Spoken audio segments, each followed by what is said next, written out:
خوای گەورە لە سوورەتی قافدا لە قورئانی پیرۆزدا باز لە نیەتی ئینسانەکان دەکات، باز لە ڕەحم و سۆز و بەزەیی دەکات خوای پەروەردگار بەرامبەر بە عەبدەکانی.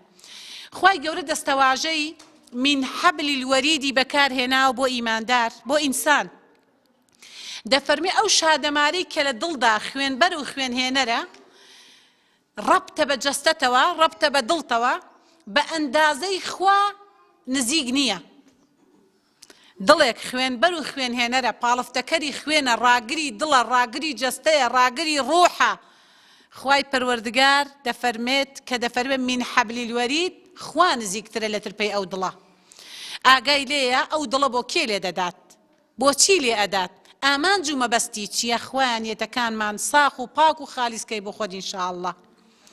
هیچ بۆ خڵەواتێکی دنیەوی تێکەڵ نەکەی، لێت دەپاڕێنەوە بە ئیسمی عەظەم و ناوە جوان و پیرۆزەکانت دڵەکانمان بپارێزە لە عوجب، لە غوڕور، لە کیبر، لە ڕیا، لە نیفاق. خوای میهرەبان پەنات پێدەگرین لە ئەو خۆ خراپ و نەشیاوانە. ئێمە دەبێ ئەو پرسیارە لە خۆمان بکەین خوشکانی عەزیز، ئێمە بۆ هاتووی نەبوون؟ چۆن دەگەڕێینەوە بۆ نەبوون؟ و چۆن جارێکی تر دەگەڕێینەوە دێینەوە بوون؟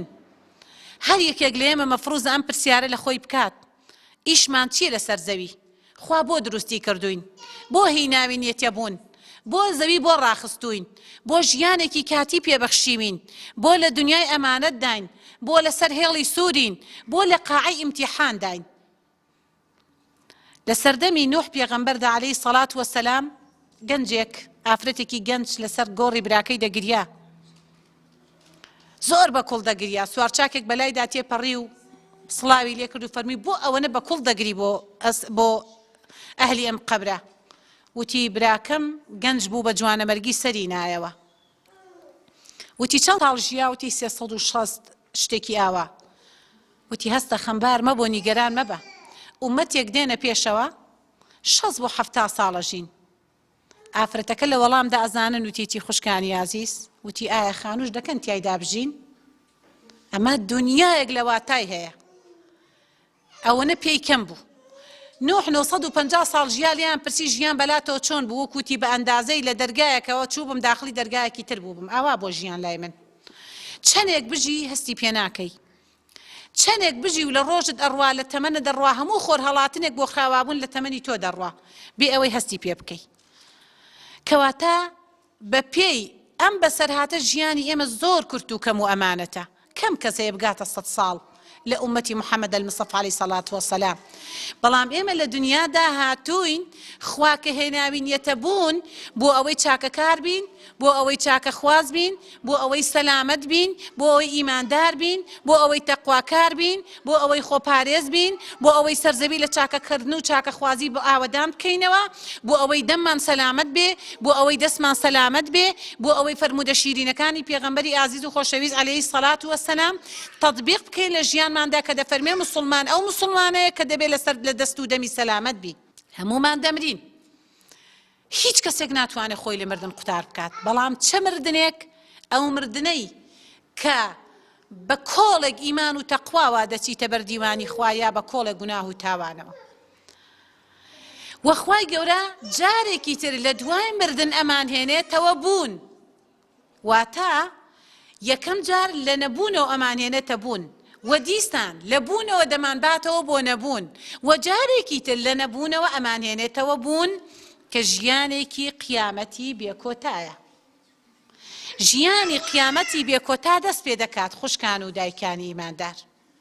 خوشکان، ژیانی بێکۆتا، ژیانی هەتاهەتایی، ژیانی قیامەت سەختە. یەک ڕۆژێکی قیامەت بەرامبەر 50,000 ساڵی دنیایە. کاتێک میزانێتی پەروەردگار دەست پێ دەکات، خوای گەورە خۆی علمی بەو تەرازوەیە. تەنها خوا لە سڕی میزانەکە و قیاس و قورسیەکە دەزانێت. دوای ناخوێندنەوەی هەر یەکێک لە مرۆڤەکان، لە فەردەکان، فڵانی کوڕی فڵان، فڵانی کچی فڵان، ناوی دەخوێندرێتەوە و کردارەکانی دەخرێتە سەر تەرازوو. جا خوای گەورە لە قورئانی پیرۆزدا دەفەرمێ فەسەوفە یوحاسەب حیسابا یەسیرا. ئەمە مژدە بەخشە. پێغەمبەری خوا صلی الله علیه وسلم فەرمووی هاوار بۆ ئەوانەی کە وشەی بۆیان لەگەڵا بەکاردێ، بۆ ئەوەت نەکرد عائشە فەرمووی پێغەمبەری خوا صلی الله علیه و سلم خوا دەفەرمێ فەسەوفە یحاسەب حیسابە یەسیرە فەرمووی ئەوە ئاسانترینە ئەوە پێی دەوترێ محاسەبەیەکی ئاسان ئەوە براون بەس ئەوەی وشەی بۆی لەگەڵا بەکارهاتەوە خوا ڕەحم بە حاڵی بکە خوای گەورە تەرازوەکە دەهێنێت فرد بە فرد ناو دەخوێنێتەوە دەفەرمێت کە ناوی خوێندەوە بانگی دەکەن بە کۆڵی خۆیەوە و لە چیەوە دەست پێ دەکات مەحکەمەکە نوێژی بۆ بخەنە سەر تەرازوو ئایا بزانە کەم و کوڕی هەیە گەر هەیبوو لە سونەتەکانی تەواویکەن ئەگەر نەیبوو خوا ڕەحم بە حاڵی بکە پاشان زەکات پاشان ڕۆژوو پاشان ئەگەر توانێ هەبوو حەجی ماڵی خوا تا دوایی ئەگەر تەرازوەکە وەکو یەک بوو لە بەینی بەهەشت و جەهەنەما ڕادەگیرێ ئەگەر بە ئەندازەی گەردیلەیەک فەرقی هەبوو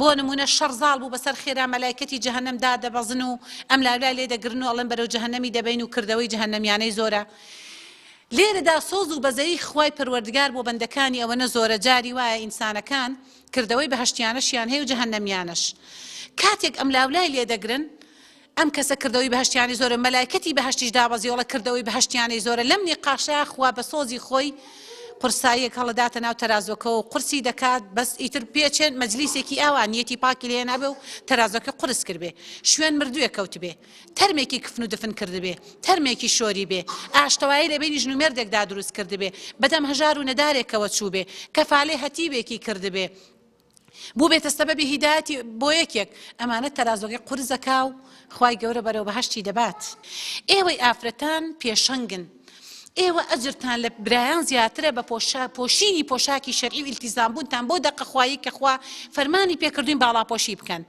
وە لە هەمووی گرنگتر ئێوە تەوازونی خێزانەکانتان ڕابگرن ئینشاءڵڵا ئەجرەکەتان گەورەترە حقوقی هاوسەرایەتی حقوقی ئیدارەی خێزان و ماڵ و ئەوانەی لەگەڵ تا بەرکەوتن بەرتۆ دەکەون دایکە باوکە خوشکە برایە خەسووە خەزوورە دشە هێوەرژنە مناڵە کچە کوڕە هەر یەکێک لە ئەندامانی خێزانە و عەشیرەت و بنەماڵەکەت تۆی ئیماندار تۆی داعیە تۆی واعیە تۆی باڵاپۆش تۆی قوڕان خوێن تۆی خاوەن مەبدە پێگەی خۆت بسەلمێنە ببە بە ئومەت ببە بە قاعید ڕۆڵێکی کارای خۆت ببینە قوربانی بە ژیانت ئەبێ بدەی ئەبێ تەوازن لە خێزانەکەتدا بپارێزی دەبێت تەبایی و یەکسانی دروست بکەی ئەبێ ژینگەیەکی ئارام بۆ مناڵەکانت بۆ کوڕەکەت بۆ کچەکەت بۆ خێزانەکەت بۆ هاوسەرەکەت بۆ مناڵەکانت بۆ دەوروبەرە دروست بکەی هەر یەکێک لێمە جۆرێک لە تووڕەیی و لە هەڵچوون و لە کەم و کوڕیمان هەیە هیچمان هەوری بێپەڵە نین هیچمان بێ گوناه نین هیچمان بێ تاوان نین بەڵام بەس ئینسان بیر بکاتەوە کە لەم ژیانەدا ئەمانەتە گوناحە ژیانی ماڵەوە بکاتە جەهەنەم ژینگەی خێزان تێک بدات حقوقی هاوسەرایەتی هاوسەرەکەت بۆ تۆ بۆ هاوسەرەکەت پارێزراو نەبێ یا مناڵەکەت بۆ تۆ بۆ مناڵەکەت پارێزراو نەبێ تۆ بۆ دایکت بۆ تۆ بۆ خەسووت بۆ تۆ بۆ دشت بۆ تۆ بۆ براژن ئەو بۆ تۆ بۆیە دەبێ ئاگاداری ئەو حاڵەتە بین ئێمە دەبێ موسڵمانێکی کردداری بین خوای پەروەردگار لە قورئانی پیرۆزە باسی ئەلفەوزمان بۆ دەکات